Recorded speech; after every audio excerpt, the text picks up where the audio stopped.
ஒரு நாள்ல 18 நிமிஷத்துல ஒரு பெண் பாலியல் ரீதியாக பாதிக்கப்படுகிறாள். சிறுமியாவா இருந்தாலும் சரி, குமரியா இருந்தாலும் சரி, கிழவியா இருந்தாலும் சரி. இந்த போக்சோ ஆக்ட்ல இந்த தண்டனைக்கான வீரியத்தை அதிகம் பண்ணணும். தூக்கு தண்டனைனா நார்மல் ஆயிடுச்சு. தண்டனையை என்ன பண்ணணும் அப்படின்னா, இந்த மாதிரி பண்ணக்கூடிய ஆண் அவனுடைய ஆண் உறுப்பை நறுக்கி சர்ஜரி பண்ணிட்டு அவனை சமுதாயத்துல விட்டுரும். அதை விட ஒரு ஆணுக்கு தண்டனை எதுவுமே கிடையாது. இவனை பார்த்து இருக்கிற ஒவ்வொரு ஆணும் நடுங்குவானா இல்லையா? வெல்கம் கேர்ள்ஸ் அதிகமா இதனால பாதிக்கப்படுறாங்க. இங்க இருந்து ஆரம்பத்துல என்னன்னே தெரியாம போய் விருப்பமே இல்லாம அதிகமான துன்புறுத்தலுக்கு உள்ளாகுறாங்க. தானா கடத்தப்படுற மாதிரியான ஒரு சூழலை கிரியேட் பண்றாங்க. அந்த மாதிரி சொல்றாங்க. அதாவது பெண்கள் மறுபடியும் அன்புல ஏமாறுறதுக்கான காரணம் ஏன்னா பெண்களுக்கு அன்பு தேவை. இப்போ ஒரு தடவை ஒரு பெண் பாதிக்கப்பட்டாலோ அல்லது ஒரு ஆண் பாதிக்கப்பட்டாலோ அது எப்போ வரைக்கும் ஒரு மிகப்பெரிய ஒரு மன பாதிப்பு நீண்ட காலமா இருக்கும் அப்படின்ற மாதிரி சொல்றாங்களே. பாலியல் ரீதியாக ஒரு பெண் பாதிக்கப்பட்டால்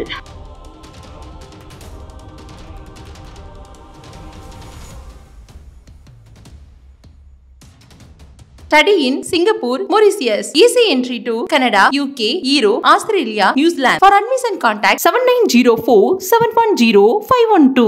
லகரம் நேயர்களுக்கு வணக்கம். இன்றைய சிறப்பு நேர்காணலில் நம்மளோட இணைஞ்சிருக்கிறாங்க மிஸ் தமிழ்நாடு பட்டம் வாங்கிய இளம் புயல் டாக்டர் சீபா லூர்தஸ் அவர்கள். அவரை வரவேற்கலாம். வணக்கம் மேம். வணக்கம் மேம். இப்போ சமீப காலமாகவே நம்ம எந்த ஒரு செய்தி பேப்பர் திறந்தாலும் எந்த ஒரு நியூஸை பார்த்தாலும் கூட சிறுமி பாலியல் பலாத்காரம் பண்ணப்பட்டிருக்கிறாங்க அப்படின்ற விஷயம் தான் அதிகமாக உலா வருது.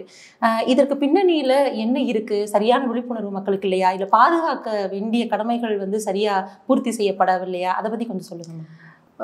இந்த மாதிரி குழந்தைகள் ஆண் குழந்தையா இருந்தாலும் பெண் குழந்தையா இருந்தாலும் பாதிக்கப்படுறது பாலியல் ரீதியான்றது இப்போ நிறைய நியூஸ் பார்க்குறோம். இப்போ நம்ம பார்க்குறோன்றதுனால இதுக்கு முன்னாடி நடக்காமல் இல்லை. இப்போ சோஷியல் மீடியா அதிகமாக இருக்குது. முன்னாடி நடந்திருக்கு, இப்போதான் தெரிய வருது. இப்போவும் பல இடங்களில் நடந்த விஷயங்கள் வெளியே வராமல் கூட இருந்திருக்கலாம். கிராமங்களில் சோஷியல் மீடியா இல்லாத இடத்துல லோக்கல் போலீஸ் ஸ்டேஷன் அளவிலேயே சில கேசஸில் இழுத்து மூடியிருப்பாங்க. நமக்கு அது தெரியாது. ஆனால் உண்மை நிலவரம் என்னென்னா, ஒரு நாளில் 18 நிமிஷத்தில் ஒரு பெண் பாலியல் ரீதியாக பாதிக்கப்படுகிறாள். சிறுமியாவாக இருந்தாலும் சரி, குமரியாக இருந்தாலும் சரி, கிழவியாக இருந்தாலும் சரி, 18 நிமிஷத்துக்கு ஒரு பெண் பாதிக்கப்படுறா. அப்போ ஒரு நாளில் எவ்வளோ பேர்னு பாருங்கள், ஒரு மாதத்துக்கு எவ்வளோ பேர்னு பாருங்கள், ஒரு வருஷத்துக்கு எவ்வளோ பேர் பாருங்கள் மேம். ஆனால் என்னென்னா, இப்போ நிறைய பேர் என்ன காரணத்தெல்லாம் முன்வைக்கிறாங்க அப்படின்னா, இன்னைக்கு சமூக வலைத்தளங்கள்லாம் பெருகிடுச்சு. அதில் நிறைய 18+ கண்டென்ட்லாம் பார்க்குறாங்க.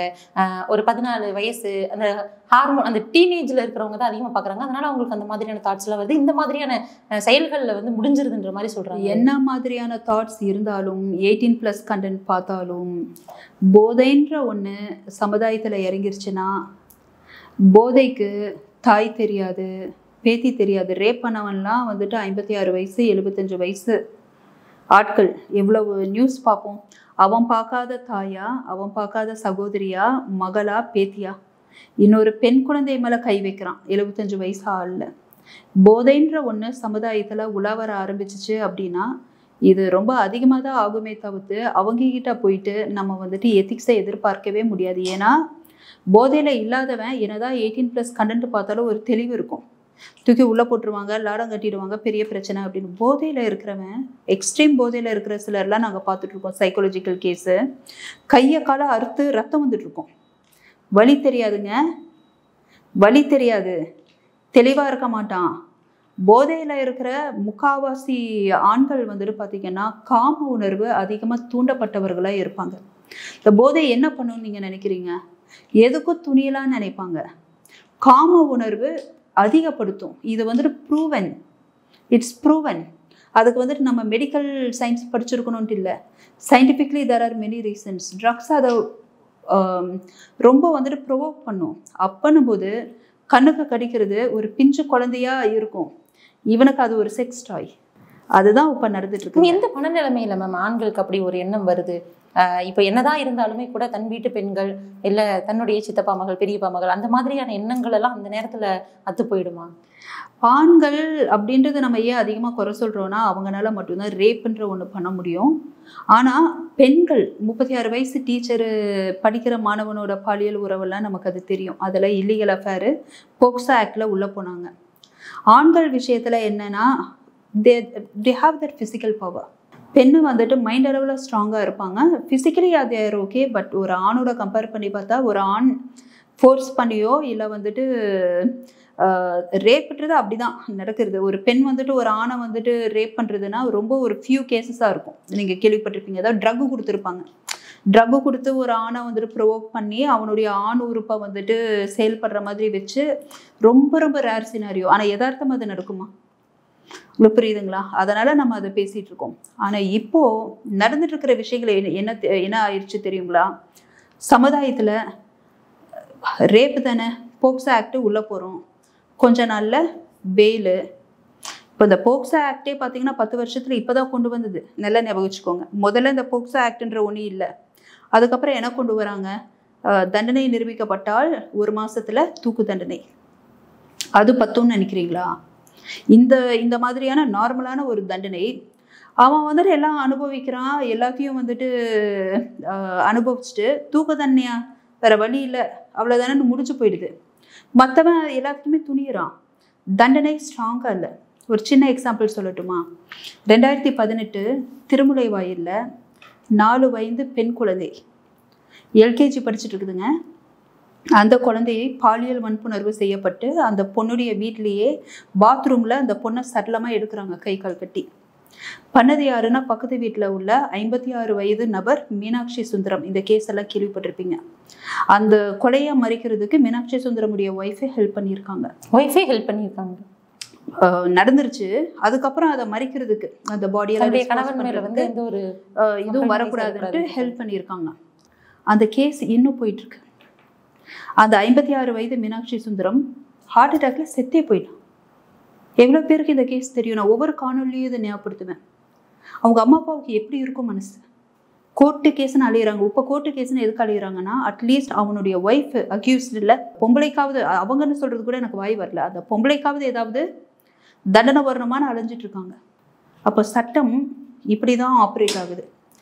இந்த தண்டனையை தீவிரப்படுத்த முடியல அப்படின்னா ஆண்கள் மேலும் மேலும் போதையில என்ன வேணாலும் செய்யலான்னு ஆயிடுச்சுங்க. இப்போ எனக்கு என்ன ஒரு சந்தேகம் அப்படின்னா, எந்த வயதுடைய ஆண்கள் வந்து இந்த மாதிரியான போதையில அதிகமா ஈர்க்கப்படுறாங்க, அதே நேரத்துல எந்த வயதுடைய பெண்கள் அதிகமா பாதிக்கப்படுறாங்க? இளைஞர்கள் அதிகமா போதை மருந்துல விழுவாங்க. காரணம் என்னன்னா, ஒரு விஷயம் வந்துட்டு பேண்டுன்னு போது அது என்னன்னு தெரிஞ்சுக்கணுன்ற ஆர்வம் இளைஞர் மத்தியில அதிகமா இருக்கும். அது ஒரு இயல்பான ஒரு விஷயம். அது நார்மல். அந்த வளர்ந்துட்டு இருக்கிற பசங்க, அந்த ஸ்கூல் பசங்க, காலேஜ் பசங்க, அது அது அது ஒரு ட்ரெண்டு மாதிரி இந்த ஃப்ரெண்ட்ஸுகளோடலாம் சேர்ந்துக்கிட்டு அப்படின்றது. அதிகமாக இளைஞர்கள் தான் இதனால் பாதிக்கப்படுவாங்க. அவங்க தான் ரொம்ப ஈர்க்கப்படுறாங்க. அதிகமாக மனைவி இல்லாமல் தனியாக இருக்கக்கூடிய ஆண்கள் இருக்காங்கல்ல, அவங்க டிப்ரெஸ்ட் ஆகிட்டு போதை மருந்து பழக்கத்தில் உள்ளே போகிறாங்க. ஒரு எடுத்துக்காட்டு பார்த்தீங்கன்னா, பாண்டிச்சேரி சிறுமி வழக்கில் 56 வயசு ஒரு ஆள் மாட்டினார்ல, விவேகானந்தனா, அந்த வயசு முதியவர், அவர் போதை பழக்கத்திலேயே இருக்கிறவர். காரணம் என்ன? ஒய்ஃப் விட்டு போயாச்சு, குழந்தைகள் விட்டு போயாச்சு, தனியாக இருக்காங்க, போதை பழக்கத்திலேயே இருக்கிறார். அப்போது அந்த மாதிரி வயசான நபர்கள் போதையில் இருக்கும்போது அவங்களுக்கு அந்த நிமிஷம் தேவை செக்ஸு, என்னவா இருந்தாலும் பரவாயில்ல அப்படின்ட்டு. அப்போது அதிகமாக பாதிக்கப்படுறது இளைஞர்கள். அதே சமயத்தில் இந்த மாதிரி டிப்ரெஸ்டாக இருக்கிறவங்க இல்லைங்க, டிப்ரெஸ்டாக இருக்கிறவங்கள நிறைய முதியவர்கள் இந்த போதையில் ஈர்க்கப்படுறாங்க. ஆனால் பாதிக்கப்படுறது யார் தெரியுங்களா? பிஞ்சு குழந்தைகள். ஒரு பெண்ணை பாலியல் வன்புணர்வு பண்ணால் கூட ஓரளவு பொழைச்சிக்கிட்டாலும் நான் சொல்கிறேன் பாருங்க, அந்த பெண்ணுக்கு லைஃப் முழுக்க அது நரகம். கட்டின புருஷன் அவ மேலே கை லைட்டாக விரல் வச்சா கூட அந்த பொண்ணு நடுங்குங்க உடம்பெல்லாம். உளவியல் ரீதியாக அவ்வளோ பாதிக்கப்பட்டிருப்பா. ஆனால் இந்த குழந்தைகள் மேலே கை வைக்கிறாங்கல்ல, அதுலேயும் நார்மல் ரேப்புக்கும் போதையில் இருக்கிற ரேப்புக்கும் வித்தியாசம் இருக்கு. கொடூரமா ரேப் பண்றதுக்கும் தெரியாது, இந்த உலகமே அவங்களுக்கு தெரியாத ஒரு நேரத்துல நார்மல் ரேப்பு அப்படின்றதுனா கூட ஒரு தெய்வதாட்சணை வரும், இது பெண் குழந்தை பிஞ்சு உடம்பு அப்படின்ட்டு. போதையில இருக்கிறவன் மிருகத்தனமா ஒரு பிஞ்சு உடம்புல இருந்தா அந்த குழந்தை செத்து போயிடுது. இப்ப இருக்கிற நிறைய பெற்றோர்கள் வந்து தன்னுடைய குழந்தைய யாராவது தூக்கி கொஞ்சனா கூட ரொம்ப பயப்படுறாங்க. ஆமா, அதோடைய சூழலுக்கு வந்து இப்போ தள்ளப்பட்டிருக்கோம். அப்படிதானே? பாண்டிச்சேரி சிறுமி விஷயமே இப்போ என்ன ஆயிடுச்சுன்னா, அந்த பக்கத்து வீதியில தானே விளையாடிட்டு இருந்தது பொண்ணு அப்படின்ட்டு இப்போ ஏண்டா வெளியே விட்டுன்ற மாதிரி ஆச்சா. அது முடிஞ்ச அடுத்த நடந்த சம்பவம் எவ்வளோ பேருக்கு தெரியும்? அதிகமாக நான் நியூஸில் பார்க்கவே இல்லை. திருப்பூரில் கோயில் திருவிழா முடிஞ்சுட்டு 17 வயது சிறுமி 7 பேர் சேர்ந்து பாலியல் வன்கொடுமைங்க. அடுத்த நாள் அந்த பொண்ணு வீட்டுக்கு வருது. அதில் ஒருத்தன் வந்துட்டு ஒரு கட்சி பிரமுகர் வேற. இப்போ ரீசன்ட் சம்பவம் 17 வயசு பொண்ணு, 17 வயசு ஓரளவுன்றதுனால அந்த பொண்ணு ஏதோ உயிர் பழிச்சிருக்கு. 7 பேர் வழியிலேயே அந்த பொண்ணை வந்துட்டு ஃபோர்ஸ் பண்ணியிருக்காங்க. அந்த சம்பவம் முடியறதுக்குள்ள அடுத்து என்ன தெரியுங்களா? தருமபுரி சம்பவம். 10 வயது ஆண் சிறுவன் பாலியல் வன்புணர்வுக்கு உள்பட்டு அவன் ரொம்ப கத்துறான் அப்படின்னு சொல்லி கிணத்துல தள்ளி, பாண்டிச்சேரி சிறுமி எப்படி சாக்கடையிலிருந்து எடுத்தோம் அந்த மாதிரி வயல்ல இருந்து இந்த சிறுவனுடைய உடம்ப, பிஞ்சு உடம்ப மீட்கிறாங்க. ஏன் மேம் அந்த மாதிரி சிறு வயது பிள்ளைகளையே டார்கெட் பண்றாங்க? Easy target. அவங்களுக்கு தெரியாது, கூப்பிட்டா வந்துருவாங்க. இப்போ நான் ரோட்ல போயிட்டு இருக்கேன், ஏன் எதுன்னு கேள்வி கேட்க மாட்டாங்க. இப்போ கேஷுவலா ஏமா இங்க வாமா அப்படின்னு கேஷுவலா சொன்னா கூட செருப்பு பிஞ்சிருன்னு சொல்ல மாட்டோமா? நீ எதுக்கு என்ன கூப்பிடுற அப்படின்ற மாதிரி. இப்போ இந்த ஆண் சிறுவன் பாருங்க, ஓரின சேர்க்கை ரேப் பண்ணவன் ஆம்பளை, அவனுக்கு வெறும் 19 வயசு. வெறும் 19 வயசு. ஆண்களுக்கே வந்து ஒரு பாதுகாப்பு இல்லாத ஒரு குழந்தைகள்னு வந்துருச்சுன்னா, ஆண் குழந்தையானாலும் பிரச்சனை, பெண் குழந்தையானாலும் பிரச்சனை. இன்னொன்று, எவ்வளவோ வீடியோஸில் ஆணை கடத்திட்டு போக ட்ரை பண்ணாங்க தெரியுங்களா? கோயம்பேடுல ஒரு வடக்கனை பிடிச்சிக்கிட்டு இந்த பைக்கில் ஏற்ற இன்னொருத்தர் ட்ரை பண்ணான், தப்பிச்சு ஓடினதெல்லாம் நீங்கள் பார்க்கலீங்களா? நம்ம சமுதாயம் எதை நோக்கி போயிட்டுருக்கு தெரியுங்களா? இதில் வந்து தலையிட வேண்டிய அரசும் வந்து சரியான நடவடிக்கை எடுக்கிறது இல்லைன்னு சொல்ல வரீங்களா? அரசு நடவடிக்கை எடுத்தாலும் இது ஒரு கட்டம் தாண்டிருச்சுங்க. 2 விஷயம் பண்ணணும். இப்போ சிஏஎல்லாம் கொண்டு வந்து அமெண்ட்மெண்ட்லாம் பண்ணுறாங்க இருக்கிற கான்ஸ்டியூஷனில். போக்சோ கொண்டு வந்தாங்க, நல்ல விஷயம். இப்போ சிஏஎல்லாம் பார்த்தீங்கன்னா இருக்கிற சட்டத்தில் ஒன்று ஆட் பண்ணுறாங்க. அந்த மாதிரி இந்த போக்சோ ஆக்டில் இந்த தண்டனைக்கான வீரியத்தை அதிகம் பண்ணணும். தூக்கு தண்டனைனா நார்மல் ஆயிடுச்சு கரெக்டாக. தண்டனையை என்ன பண்ணணும் அப்படின்னா, இந்த மாதிரி பண்ணக்கூடிய அவனுடைய ஆண் உறுப்பை நறுக்கி சர்ஜரி பண்ணிவிட்டு அவனை சமுதாயத்தில் விட்டுறணும். அதை விட ஒரு ஆணுக்கு தண்டனை எதுவுமே கிடையாது. ஏன்னா அவனை பார்த்து சுற்றி இருக்கிற ஒவ்வொரு ஆணும் நடுங்குவானா இல்லையா? தூக்கு தண்டனைன்றது சிம்பிள். அதுவும் இமிடியேட்டாகவும் அது கிடைக்கிற மாதிரிலாம் தெரில பல கேஸில். சில கேஸில் ஓகே, பாண்டிச்சேரி சரிமெல்லாம் இமிடியேட்டாக அது பண்ணணும் அதெல்லாம் சொல்லிகிட்டு இருக்காங்க. ஆனால் தண்டனை தீவிரப்படுத்தப்பட்டால் தானே மக்களுக்கு பயம் வரும். சைனாலெலாம் வந்துட்டு காஸ்ட்ரேஷன் பண்ணுறாங்க, அதாவது காயடிக்கிறதுன்னு வாங்க கிராம மக்களுக்கு புரியுறதுக்கு. ஆப்கான்லாம் வந்துட்டு இவன் தான் பண்ணான், ரேப் பண்ணான்னு தெரிஞ்சிச்சுன்னா 4 நாளில் தலையில் துப்பாக்கி வச்சு சுட்டு போட்டுடுறானுங்க. நார்த் கொரியா சொல்லவே வேணாம், நான் ரோட்டில் அவன் எதுக்கு எடுத்தாலும் கொண்டுருவான், அது வேறு விஷயம். நம்ம துபாயெல்லாம் புரியுதுங்களா? நம்ம நாடு ஜனநாயக நாடுன்னு பேசுகிறோம்.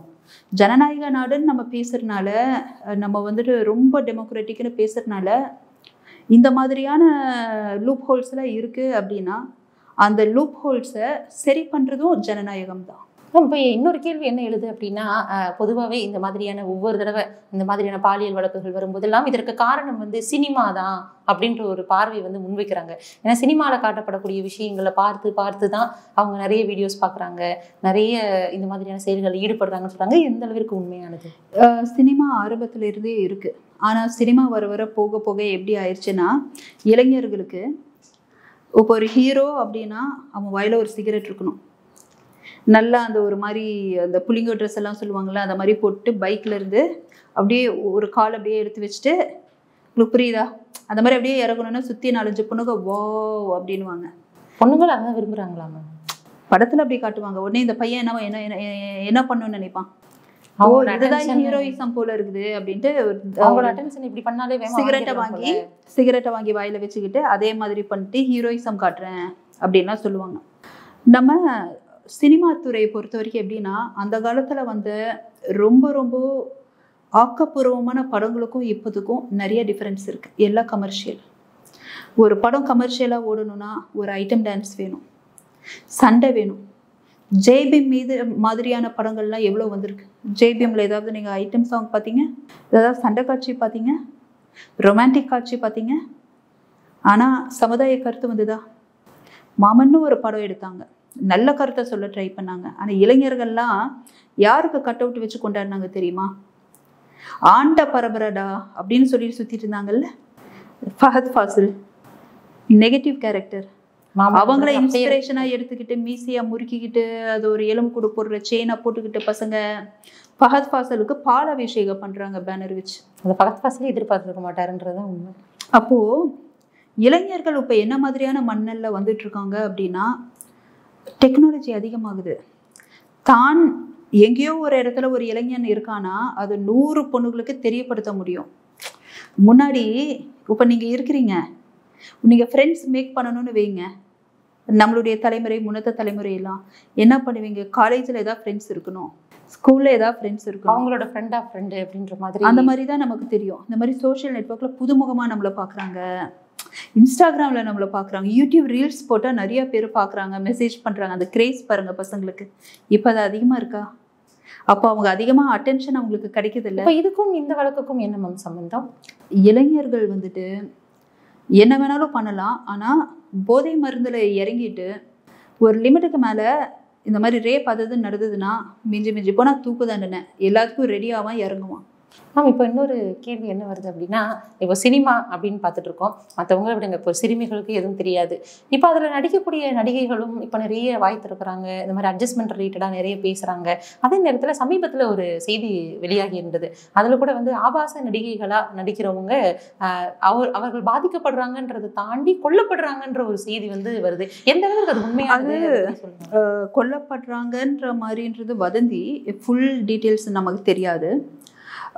ஒரு கேஸ் எனக்கு தெரியும், யூஎஸில் அந்த பொண்ணு ஏதோ கார்ட்டர் கேசண்ட்ரா சம்திங் லைக் தட், அவள் ஒரு பான் ஸ்டார். அவங்க எப்படின்னா அவங்களுக்கு வந்துட்டு ஆசையே என்னென்னா அந்த போல் டான்ஸ் பண்ணக்கூடிய ஸ்டுடியோ வைக்கணும்னு ஆசை, அதுக்கு பணம் வேணும். அப்போது ஒரு பான் ஸ்டாராக உள்ளே இறங்குறாங்க, நல்லா பணம் சம்பாதிக்க ஆரம்பிக்கும் போது ஓகே கொஞ்ச நாள் ஓடுது, பணம் நல்லா சம்பாதிச்ச உடனே அவங்க அந்த இண்டஸ்ட்ரியை விட்டு வெளியே வர பார்க்குறாங்க. வெளியே வந்து ஒரு போல் டான்ஸுக்கு தகுந்த மாதிரி, ஏன்னா அவங்க போல் டான்ஸ் ஆடுறவங்க, அவங்களுக்கு அதுதான் பிடிக்கும், அது ரிலேட்டடாக ஸ்டுடியோ வச்சு அது ஒரு பிஸ்னஸாக பண்ணணும்னு ஆசைப்பட்டாங்க. ஒரு நியாயமான ஒரு ஆசை, ஒரு பெண்ணுக்கு வரக்கூடிய ஒரு ஆசை. அதுலேருந்து வெளியே வராங்க, போல் டான்ஸ் ஸ்டுடியோவில் வைக்கிறதுக்கான இதெல்லாம் பண்ணிட்டு ஒரு நார்மல் லைஃப்பாக வாழ்கிறாங்க. அவங்கள சுற்றி இருக்க சமுதாயமாக அவங்கள வாழவில்லை. ப்ரெஷரு, நீ ப்ராஸ்டியூட் தானே, நீ வந்துட்டு பான் ஸ்டார் தானே, இதை படுக்கவா, அதை பண்ணவா, இதை பண்ணவா, புரியுதா அப்படின்னு ரொம்ப ப்ரெஷர் கொடுத்து டிப்ரெஷன் ஸ்டேட்டில் அவங்க இறந்து போனாங்க. அது இன்னும் சிலர் வந்துட்டு அதை சூசைடுன்றாங்க, சிலர் அது மர்டர்னு சொல்கிறாங்க. இந்த மாதிரி வரிசையாக ஒரு 3 கேசஸ் போயிட்டுருக்கே தவிர்த்து இன்னும் அது மர்டர்னும் ப்ரூவ் ஆகலை, சூசைடுன்னு ப்ரூவ் ஆகலை, இன்னும் இட்ஸ் அண்டர் இன்வெஸ்டிகேஷன். ஆனால் நான் சொல்கிறேன், அந்த அம்மா அதை வந்துட்டு சூசைடு கன்ஃபார்ம்டுன்ற மாதிரி ஓரளவு ரிப்போர்ட்டு ஒரு 2 நாளைக்கு முன்னாடி பார்க்கும்போது வந்தது. இதெல்லாம் நீங்கள் ஒரு விஷயம் யோசிக்கணும், இந்த மாதிரியான பெண்கள் மனரீதியாக பாதிக்கப்படும் போது இந்த மாதிரி சில முடிவுகள் எடுக்கிறாங்க. நம்ம தமிழ் பெண்களில் எஸ்பெஷலி நடிகைகள், இந்த இன்டர்நேஷ்னல் ஸ்டார்ஸ் அளவுக்கு பெரிய ஃபேன்ஸ் எல்லாம் இருக்காது, ஆனால் நம்ம நடிகைகளுக்கு இந்தியாவுக்குள்ளேயோ தமிழ்நாட்டுக்குள்ளேயோ நல்ல பெரிய ஃபேன் சர்க்கிள் இருக்கும். ஆனால் அவங்களுக்கு எவ்வளோ மன அழுத்தம் இருக்கும் தெரியுமா? இப்போ அந்த கூவத்தர் விஷயத்துல பார்க்கப்படுறவங்க பின்னாடி கூவத்தர் விஷயம் கூட புதுசாக எதுவுமே யாருமே சொல்லலை, முன்னாடி நடந்ததை தான் சொன்னாங்க. த்ரிஷான்னு ஒரு பேரை யூஸ் பண்ணாங்க, அதனால் பற்றிக்கிச்சு. அந்த அம்மாவுக்கு எப்படி இருந்திருக்கும்? ஆனால் தமிழ் பெண்ணுடைய இந்த மன வலிமையை இங்கே தான் நீங்கள் யோசிக்கணும். த்ரிஷா, நயன்தாராலாம் அவங்களுக்கு எவ்வளோ சப்போர்ட்ஸ் இருப்பாங்க, இன்டர்நேஷ்னல் ஸ்டார்ஸ்க்கு எவ்வளோ மக்கள் இருப்பாங்க, ஸ்ட்ரெஸ்ஸை எடுத்துக்க முடியல, கரெக்டுங்களா? பகையையும் சம்பாதிக்கிறாங்க, ஸ்ட்ரெஸ்ஸை எடுத்துக்க முடியல, உளவியல் ரீதியாகவும் அவங்கள தான் சரி பண்ணிக்க முடியல. நம்ம ஊர் பொண்ணுங்க இவ்வளோ கான்ட்ரவர்சிலையும் த்ரிஷாவுக்கு நடக்காததுங்களா? அந்த நியூடு வீடியோலாம் நடந்தது, அந்த ஆந்திரா ஹோட்டல் என்னென்னலாம் நடந்தது. ஆந்திராவில் ஒரு ஆக்டரை வச்சு லிவிங் டுகெதராக இருந்து கடைசியில் அந்த பையன் இன்னொருத்தரை கல்யாணம் பண்ணிட்டு போனது. தமிழ்நாட்டு பெண்கள் வந்து பொதுவாகவே மன வலிமை அதிகமானவர்களாக, மன வலிமை ரொம்ப ரொம்ப அதிகமானவங்க. அதனால தான் முக்கால்வாசி வீட்டில் பார்த்தீங்கன்னா வெளியே ஆண் ரொம்ப கெத்தாக தெரிவாங்க, ஆனால் வீட்டுக்குள்ளே போய் சமையல் கட்டை பார்த்தா தான் தெரியும் பூரி கட்டை உடஞ்சி போயிருக்கும். அப்புறம் நீங்கள் புரிஞ்சுக்கணும் என்ன மாதிரியான பெண்கள் உண்மையாகவே வந்துட்டு மனதளவில் ரொம்ப வலிமையானவங்க. இந்த மாதிரியான கேசஸை பார்க்கும்போது ஒன்று தான் நினைக்கணும், நம்மளுடைய தமிழ் பெண்கள் நடிகையாக இருந்தாலும் சரி, யாராக இருந்தாலும் சரி, நம்ம அந்த வளர்ந்துருக்கிறதே ஒரு ஸ்ட்ராங் விமனாக தான் நம்ம பேசிக்லி வளர்கிறோம். அதை நம்ம அப்படி தான் எடுத்துக்கணுமே தவிர்த்து இந்த கேசஸுடைய முடிவு வந்தால் நம்ம ஃபர்தராக அதை நம்ம சொல்ல முடியும். மேம், இந்த கேசஸில் நீங்கள் பேசும்போது இன்னொரு விஷயம் என்ன அப்படின்னா, ரீசெண்டாக ஒருத்தர்கிட்ட வந்து இன்டர்வியூ எடுத்திருந்தோம். அவங்க காணொலியில் வந்து என்ன சொன்னாங்கன்னா, வெல்கம் கேர்ள்ஸ் வந்து அதிகமாக வந்து இதனால் பாதிக்கப்படுறாங்க. இங்கேருந்து வெளியில் அவர்கள் முதல்ல ஆரம்பத்தில் என்னன்னே தெரியாமல் போய் விருப்பமே இல்லாமல் அதிகமான துன்புறுத்தலுக்கு வந்து உள்ளாகுறாங்க, தானாக கடத்தப்படுற மாதிரியான ஒரு சூழலை வந்து கிரியேட் பண்ணுறாங்கன்ற மாதிரி சொல்கிறாங்க. அதாவது வெல்கம் கேர்ள்ஸ்னால் நார்மலாக எப்படின்னா இந்த மாதிரி காலேஜ் முடிச்சிருப்பாங்க, இந்த ஒரு டீனேஜ், அதாவது ரொம்ப பெருசாக நாலேஜ் இல்லாமல், அதாவது ப்ராடர் பெர்ஸ்பெக்டிவ்ல சொசைட்டி மூலமாக இல்லாத அந்த பெண்களாக இருப்பாங்க. அது வெல்கம் கேர்ள்ஸ்ன்னு சொல்கிறத விட அவங்க என்னன்னு சொல்லி பண்ணுவாங்கன்னா, இந்த மாதிரி ஒரு ஈவெண்ட் நடக்குது, நீங்கள் அந்த ரிசப்ஷனில் இருங்க, வர்றவங்களை வெல்கம் பண்ணுங்கள், இந்த வெல்கம் ட்ரிங்க் கொடுங்க, இதுக்கு நான் பேமெண்ட் இவ்வளோ கொடுக்குறேன் அவ்வளோ கொடுக்குறேன் அப்படின்னு கூப்பிடுவாங்க. அழகழகான பெண்களாக போடுவாங்க. ஏன்னா அப்போ தான் அந்த ஈவெண்ட்டு கலகட்டும், அந்த ஃபங்க்ஷன் கலகட்டும் அப்படின்ட்டு அழகழகாக வந்து நிற்பாங்க. இல்லை சின்ன சின்ன பொண்ணுகளாக இருப்பாங்க. அப்போது ஏன்னா அந்த மாதிரியான பொண்ணுகள் அவங்களுடைய ஆசையை தூண்டுறது ரொம்ப ஈஸி. உனக்கு ஒரு ஐஃபோன் தரமா பாருங்கள், அவங்க லெவலுக்கு அதில் பெரிய விஷயமா இருக்கும். பெரிய பேக்ரவுண்ட் இருக்காது. பேக்ரவுண்ட் இருக்கிற எந்த பொண்ணும் அங்கே வந்து நிற்க மாட்டான். 5000க்கும் 10,000க்கும் நல்லா பார்த்துக்கோங்க. உங்களுக்கு புரியுதா? அப்போ நான் உனக்கு ஒரு ஐஃபோன் தரமா அப்படின்னு ஏதாவது ஒரு விஐபி சொன்னால் ஒரு கிரேஸ் ஆகும். இவங்க அதை லவ்வாக கூட எடுத்துக்கலாம். ஐயோ இல்லை நமக்கு நம்மளை இவ்வளோ கவனிக்கிறாங்கன்னு எடுத்துக்கலாம். அது ஒரு கட்டத்தில் என்ன ஆகுது அப்படின்னா எக்ஸ்ப்ளாய்டேஷன் ஆகுது. இந்த பொண்ணு அது எக்ஸ்ப்ளாய்டேஷனை தெரிஞ்சுக்கிறதுக்கே முன்னாடியே எல்லாமே முடிஞ்சிடும், பாதிக்கப்பட்டிருப்பா. ரொம்ப சிம்பிள். பெண்களுக்கான விழிப்புணர்வு ரொம்ப ரொம்ப முக்கியம். நம்ம சுயமரியாதையை இழந்துக்கிட்டு நமக்கு எதுவுமே தேவையில்லைன்றது நம்ம புரிஞ்சுக்கணும். இப்போ நீங்க இவ்வளவு விஷயம் சொல்ல வரீங்க. இன்னொரு விஷயம் என்னன்னா, நீங்க வந்து மிஸ் தமிழ்நாடு பட்டம் வந்து வாங்கியிருக்கிறீங்க. நீங்க அதை வாங்கியிருக்கிறீங்கன்றது மட்டும் தான் வெளியில பெருமையா தோணும். ஆனா நீங்க இந்த மாதிரியான பாதிப்புகளுக்கெல்லாம் உள்ளாகி இருக்கிறீங்களா? அதை பற்றி நான் வந்துட்டு எப்படின்னா, அந்த டைட்டில் அந்த வின் பண்ண போற அந்த டைமே நான் சொல்றேன். ஒருவேளை வின் பண்ணாலும் நான் வந்துட்டு மீடியா இண்டஸ்ட்ரியில எனக்கு போறதுல விருப்பம் இல்லைன்ற ஒரு நிலைப்பாடில் தான் நான் இருந்தேன். ஏன்னா நான் ஒரு டெக்னோக்ரேட், எனக்கு ஐடி டெக்னாலஜி இதுதான் எனக்கு மண்டைக்கு வரும். ஓகேங்களா? அதுதான் என்னுடைய ப்ரொஃபஷன் வைஸும் கூட. ஆனால் நான் டைட்டில் வின் பண்ணதுக்கப்புறம் சில அப்ரோச்சஸ்லாம் இருந்தது. எங்கள் இந்த மூவி ஆஃபர் வரீங்களா அது இதுன்னு ஒரு 3 நாள் லீடிங் டைரக்டர்ஸ்லாம் வராங்க, பேசினாங்க. பெருசாக இன்ட்ரெஸ்ட் காட்டல. ஆனால் நான் என்னென்னா, என்னுடைய பேரண்ட்ஸ் எனக்கு கொடுத்த அவேர்னஸ் ரொம்ப முக்கியம். இங்கே தான் நம்ம பேரண்ட்ஸ்க்கு உடைய அவேர்னஸ். இப்போது ஒரு ஆண் வந்துட்டு ரேப் பண்ணுற அளவுக்கு போகிறானாலும் சரி, ஒரு பெண் வந்துட்டு விழிப்புணர்வு இல்லாமல் போய் மாட்டிக்கிறதும் சரி, அது வந்துட்டு பெற்றவங்க கையில் இருக்குன்னு ரொம்ப நம்புவேன். உங்களுக்கு புரியுதுங்களா? இப்போ எங்கள் வீட்டில் எப்படின்னா, என்னுடைய அம்மா வந்துட்டு பரதநாட்டியம் டான்ஸர். நான் பரதநாட்டியம் டான்ஸரு கூட. அப்பா நல்ல சுதந்திரமாக என்னை விட்டுருவார். அட் சேம் டைம் நல்லது என்ன கெட்டது என்னன்றது தெரியும். இப்போ என் இடத்துல வேறு ஏதாவது அந்த பொண்ணு இருந்ததுன்னா, அந்த வயசில் என்ன பண்ணியிருக்கோம், மிஸ் தமிழ் டைட்டில் வின் பண்ணிட்டோம். சிலர்லாம் நிறைய பணம்லாம் காட்டுவாங்க, பல விஷயங்களுக்காக காட்டுவாங்க. உங்களுக்கு புரியும்னு நினைக்கிறேன். ஓகேங்களா? நிறைய பேர் ஆசைப்படுவாங்க. அப்புறம் மூவி சைன் பண்ணலாம் அப்படின் போது, ஐயோ பிக் ஸ்க்ரீனில் வரும், நம்ம வந்து ரொம்ப பாப்புலர் ஆகும், கையில் பணம் வரும்ன்ட்டு நிறையா பொண்ணுங்க நிச்சயமாக விழுகுவாங்க. இந்த மாதிரிலாம் வாய்ப்பு வந்தது அப்படின்னா. ஆனால் அது எதுவுமே நான் என் தலைக்கு கொண்டு போகலைன்னா என் வளர்ப்பு. உங்களுக்கு புரியுதுங்களா? அதையும் மீறி ஒரே ஒரு சம்பவம் தான் நடந்ததுங்க. நார்மலி இப்போது நம்ம இடம் கொடுக்கலன்னா இன்னொருத்தர் வந்து பேச மாட்டாங்க. நல்லா ஞாபகம் வச்சுக்கோங்க. நம்மளை ஃபோர்ஸ் பண்ணி யாருமே இந்த இண்டஸ்ட்ரியில் பேச மாட்டாங்க, பேச முடியாது. ஏன்னா அவங்க இமேஜ் போயிடும். நம்ம இடம் கொடுக்குற மாதிரி இருக்கும். ஒரு வேளை இந்த வாய்ப்புக்காக என்ன வேணாலும் பண்ணுறதுக்கு ரெடியாக இருக்கோன்றது நம்ம மூஞ்சிலே தெரிஞ்சிருச்சுன்னு வைங்க. இதை அப்பாவி பொண்ணு போல் இருக்குது, நம்ம அந்த வாய்ப்பு கொடுக்குறோம், இந்த ஒரு யூஸ் பண்ணிக்கலான்ட்டு வருவாங்க. கரெக்டாக அந்த மாதிரி என்னை பற்றி யாருக்குமே தோணலை. ஓகேங்களா? அந்த வயசுலேயே தோணலை. ஒரே ஒருத்தா மட்டும் ஒரு பலிகடா பேசுனாங்க. எனக்கு கொஞ்சம் பிடிச்சிருந்தது. கேரளாவில் வந்துட்டு ஷூட்டிங்கு ஸ்டோரியெல்லாம் சொன்னாங்க. அந்த டைரக்டர் கொஞ்சம் நல்ல பெரிய பேனர் தான். அந்த காலத்தில் அது பெரிய பேனர்னால் அப்போ யோசிச்சு பாருங்க. அப்போ எனக்கு பேசுகிறாங்க, எனக்கு பிடிச்சிச்சு, நான் யோசிக்கிறேன் அப்படின்னு தான் சொன்னேன். அப்போது கமிட் பண்ணிக்கல. ஆனால் மீடியாவில் நான் கமிட் பண்ணலாம் வந்திருந்தது. நீங்கள் என் பேரை சர்ச் பண்ணிங்கன்னா நிறைய வரும், அது என்னென்ன அது கமிட்டட்னு போட்டிருக்காங்க அப்படின்ட்டு. அப்போது எனக்கு ஒரு நாள் ஒரு 10:30 இருக்கும், எனக்கு ஒரு கால் வந்தது. மேடம் ஸ்கிரிப்டை டிஸ்கஸ் பண்ணோம், நீங்கள் கொஞ்சம் அசோக் நகரில் ஒரு ஹோட்டல் பேர் சொல்லி கொஞ்சம் வாங்கன்னு 10:30 மணிக்கு கூப்பிட்றாங்க. அந்த வயசில் வேறு யாராவது பொண்ணாக இருந்தால் ஒன்றா பயந்துருப்பா, இல்லை வேறு யாராவது பொண்ணாக இருந்தால் வாய்ப்பு கிடைக்குதுன்னு போயிருப்பா. ஓகேயா? எனக்கு மண்டை காஞ்சிருச்சு. இருந்தாலும் போனேன். என்ன நடக்குதுன்னு பார்க்கலாம். போனேன். என்னதான் நடக்குதுன்னு தெரிஞ்சுக்கலாம் அப்படின்ற ஒரு மனநிலை. ஏன்னா எனக்கு தெரியும்ல, என்னை மீறி எதுவுமே நடக்காது அப்படின்ட்டு அசோக் நகர் அந்த ஹோட்டல் போகிறேன். கேட் வாசலில் நிற்கிறேன். என்னை வந்து ரிசீவ் பண்ணுங்க சார் அப்படின்றேன். ரிசீவ் பண்ண வரும்போது டைரக்டர் வரல, இன்னொருத்தர் யாரோ வந்தாங்க. அம்மா உனக்கு ஞாபகம் இல்லையாம்மா, இந்த ஏதோ பூஜை இதெல்லாம் பேசும்போது பக்கத்தில் இருந்தேன்ல, நான் தாம்மா இந்த படத்துக்கே ஃபினான்ஷியருன்றான். அவன் யாருன்னே எனக்கு தெரியாது, ஆனால் அவன் தான் ஃபினான்ஷியரான். நான் சொன்னேன் ஸ்கிரிப்ட் டிஸ்கஸ் பண்ணுறதுக்குன்னா நீ என்னோட தாம்மா ஸ்கிரிப்ட் டிஸ்கஸ் பண்ணுவேன் அப்படின்னு. ஸ்கிரிப்டுக்கும் ஃபினான்ஷியருக்கு என்ன சம்மந்தம்? அப்போ நான் சொன்னேன், இதே தான் கேட்டேன், ஸ்கிரிப்டுனா அது டைரக்டர் தானங்க வரணும், நீங்கள் டிஸ்கஸ் பண்ண வந்திருக்கீங்களேன்னு நான் ஒரு சின்ன கேள்வி கேட்குறான், உனக்கு பொறுக்கல. அப்போ உங்களுக்கு புரியுதா அவனுக்கு அப்போ என்ன கோபம்னு? ஏன்னா கேள்வியெல்லாம் கேட்குறா அப்படின்ட்டு. அப்போ அவ்வளோ பொண்ணுக்கு அழியிறாங்க. வாய்ப்புக்காக கேள்வியே கேட்காம இருக்காங்க. அப்போ அவன் என்ன ஒரு வார்த்தை என்கிட்ட சொல்றான், ஏமா இந்த வாய்ப்புக்காக எவ்வளவு பொண்ணுங்க அலைஞ்சிட்டு இருக்காங்க தெரியுமா, நீ என்கிட்ட கேள்வி கேட்குறியா அப்படின்னா.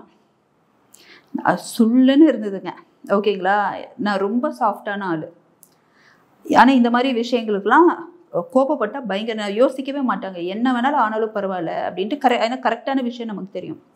அப்படியே கொஞ்சம் அப்படியே பேக் போனேன், ஏன்னா ரோட்டுக்கு வந்துட்டேன் நான். ஓகேயா சார், கொஞ்சம் வாங்க சார் அப்படின்னு. அவனுக்கு ஒன்றுமே புரியல. ஏன்னா அவன் ரோட்டுக்கு வரணும்னு நான் நினச்சேன், அந்த கேட்டுக்கிட்ட இல்லாமல் ரோட்டுக்கு வரணும்னு நினச்சேன். நடந்து வரான், ஒரு 11 மணி இருக்கும். செருப்பு இருக்குல்ல, பகலில் கூப்பிட்டுருந்தா நான் இதெல்லாம் கேட்டிருக்கவே மாட்டேனேங்க. ஈவினிங் 10:30 மணிக்கு நான் சொல்கிற சம்பவம் கரெக்டாக 11 மணிக்கு ரோட்டில் நடக்குது. அப்போ நான் கூப்பிட்றேன்ட்டு அப்படியே வரான் ரோட்டில் என்னை நோக்கி.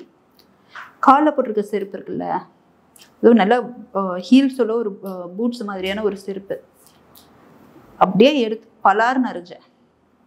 உன் வீட்டு பொம்பளைய 10:30 மணிக்கு எவனாவது கால் பண்ணி கூப்பிட்டா நீ செருப்பால் அடிக்க மாட்டியா அப்படின்னு.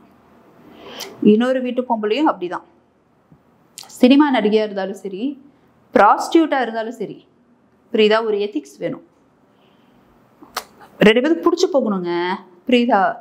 இப்படிலாம் வந்துட்டு பேசிக்கிட்டு அதெல்லாம் ரொம்ப தப்பு, புரியுதா. இன்னொரு விஷயம், இப்போ நீங்க வந்து வெளிப்படையா பேசுற மாதிரி நிறைய பெண்கள் வந்து பேச தயங்குறாங்களோ?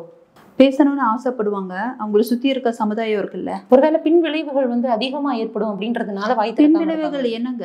இல்ல, இப்போ நீங்க வந்து சொல்றீங்க ஒருத்தர் வந்து செருப்பால அரைஞ்சேன் அப்படின்னு, இப்போ நீங்க வந்து எதிர்த்து கேள்வி கேட்பீங்க அப்படின்றதுனால அவரு எதுவும் செய்யாம இருந்திருப்பாரு.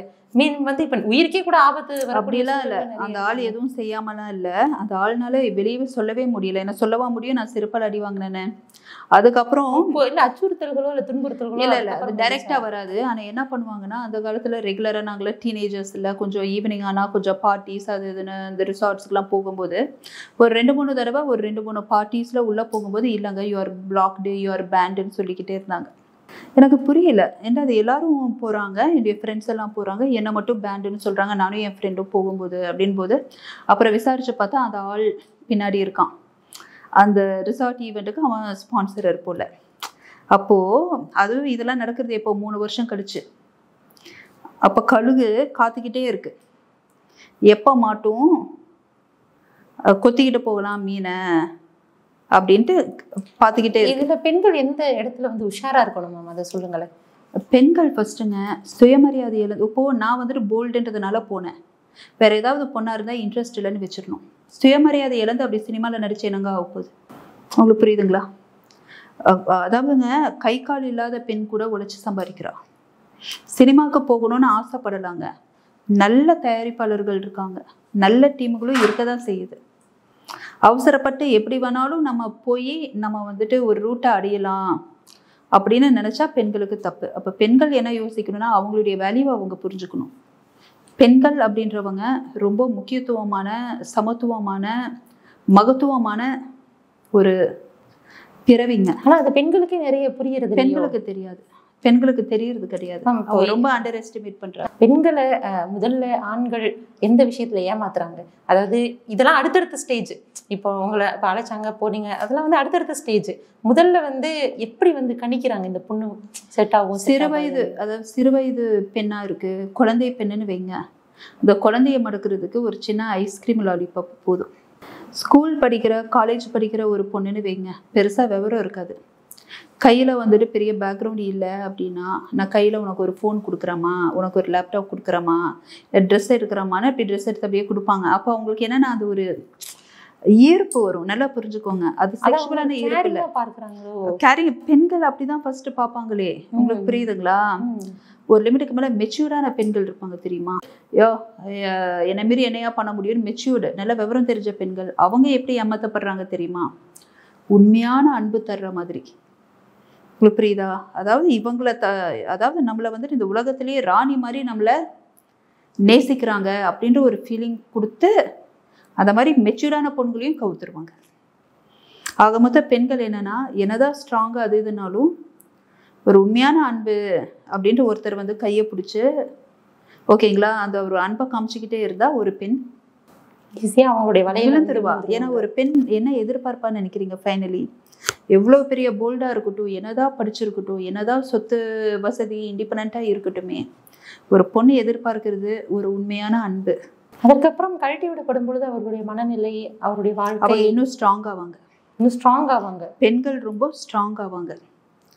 ஆண்கள் அந்த மாதிரி கழட்டி விடப்படும் போது வீக் ஆவாங்க. இது நிறைய பெண்களுக்கு தெரியாது. இந்த மாதிரி நிறைய பாதிக்கப்பட்டு இந்த லவ் ஃபெயிலியர்லாம் பாதிக்கப்பட்ட பெண்கள்லாம் நல்ல ஒரு விமன் லீடர்ஸாக ஆவாங்க. அவங்கள அப்புறம் கடைசியில் எதுவுமே பண்ண முடியாது, மடக்கவே முடியாதுங்க. அந்த அளவுக்கு ஸ்ட்ராங் ஆகிடுவாங்க பெண்கள். ஆண்கள் அந்த மாதிரி ஏதாவது பெண்கள்னால இந்த லவ் அதுன்ற பேரில் ஏமாற்றப்பட்டால், ஏன்னா பணத்துக்காக நிறைய ஆண்கள் ஏமாற்றப்படுறாங்க, அப்படின்னு ஏமாற்றப்பட்டால் அவங்க வீக் ஆகிடுவாங்க. வீக்குனா எந்த அளவுக்குன்னா யாரையுமே நம்ப மாட்டாங்க. இன்னொரு பொண்ணு வந்ததுனால நம்பி பண்ண மாட்டாங்க. யாரையும் நம்ப மாட்டாங்கன்னு சொல்றப்பதான் ஒரு கேள்வி வருது. என்ன அப்படின்னா, பெண்கள் வந்து மறுபடியும் அன்புல ஏமாறுறதுக்கான காரணம் என்ன? ஏன்னா பெண்களுக்கு அன்பு தேவை. பெண்களுக்கு மட்டும் இல்லை, யாருக்குனாலும் உண்மையான அன்புக்காக இயங்குவாங்க. கோடி ரூபாய் கிடைச்சாலும் இந்த காலத்துல உண்மையான நேர்மையான அன்பு கிடைக்கிறது இல்லை. கலாச்சாரம்ன்ற பேர்ல ஒருவனுக்கு ஒருத்தின்னு சொல்லி கணவன் மனைவின்னு கூட சேர்ந்து வாழ்ந்தாலும் மனைவிக்கு தெரியாம கணவனும், கணவனுக்கு தெரியாம மனைவியுன்னு எவ்வளவோ கேசஸ் பார்க்குறோம். இல்லீகல் அஃபேர்ஸ் எல்லாம் பார்க்குறோம். இந்த மாதிரி இல்லீகல் அஃபேர்ஸ் எல்லாம் பார்க்கும்போது லிவிங் டுகெதர் ரிலேஷன்ஷிப்பை 2 பேரும் சிங்கிள் சும்மா சேர்ந்து வாழ்ந்துட்டு இருக்காங்க, ஆனால் 2 பேரும் அவங்க லைஃப்பை ஹானஸ்டாக வாழ்றாங்கனாலே அது பரவாயில்லன்ற மாதிரி இதெல்லாம் பார்த்தா தோணும். இப்போ ஒரு தடவை ஒரு பெண் பாதிக்கப்பட்டாலோ அல்லது ஒரு ஆண் பாதிக்கப்பட்டாலோ அது எப்போ வரைக்கும் ஒரு மிகப்பெரிய ஒரு அதளவில் மன ரீதியாக பாதிப்பு நீண்ட காலமா இருக்கும் அப்படின்ற மாதிரி சொல்றாங்களே. பாலியல் ரீதியாக ஒரு பெண் பாதிக்கப்பட்டால் அந்த பெண் சாகிற வரைக்கும் அதுக்கான தடயம், அதுக்கான வலி, அதுக்கான பயம் இருந்துக்கிட்டே இருக்கும். அதுக்கப்புறம் என்னதான் அவங்க போல்டாக இருந்தாலும், தைரியமான ஒரு நபராக சமுதாயத்தில் வளம் வந்தாலும், பல விஷயங்கள் சாதிச்சாலும், அந்த பாலியல் ரீதியாக ஒரு பெண் தாக்கப்பட்டா, ஃபோர்ஸ் பண்ணா, அந்த ஒரு அனுபவம் இருந்ததுன்னா அந்த பெண் சாகிற வரைக்கும் அது அந்த பெண்ணை துரத்திக்கிட்டே இருக்கும். சாதாரண விஷயம் இல்லை. ஒரு பெண்ணை வந்துட்டு வன்புணர்வு பண்றது, அதாவது பொண்ணுடைய மனசு ஏத்துக்காது. ஆண்களும் அப்படித்தான் நம்ம பாதிக்கப்பட்டிருப்பாங்க. அது நான் இப்போ பொண்ணு ரிலேட்டடான்றதுனால சொன்னேன். ஆண்களுக்கு பாதிப்பு இருக்கும், ஆனா மீண்டு வந்துருவாங்க. பெண்களுக்கு வேற உடம்பளவுல ரொம்ப கஷ்டப்படுவாங்க. 2 டிஃபரன்ஸ் இருக்கு. செக்ஸ் 2 தான். நடக்கும்போது உடம்பளவுல அதிகமா கஷ்டப்படுறது பெண், ஞாபகம் வச்சுக்கோங்க.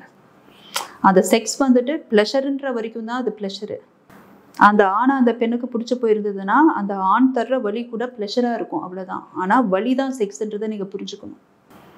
குழந்தைய டெலிவர் பண்ணுறதும் வலி தான். இங்கே ப்ளஷரே பெயின்ல இருந்து தான் வருது. பெண் தான் அதிகமாக புரியுதுல உடல் ரீதியாக பாதிக்கப்படுபவள். அவளுக்கு தான் அந்த இம்பேக்ட் ரொம்ப ஹெவியாக இருக்கும் ஆண்களை விட. சரி மேம், மேலும் நம்ம தொடர்ந்து பேசலாம். இன்று எங்களோட இதுவரைக்கும் இணைஞ்சிருந்த நிறைய விஷயங்களை பகிர்ந்து கொண்டமைக்கு நன்றி. நன்றி.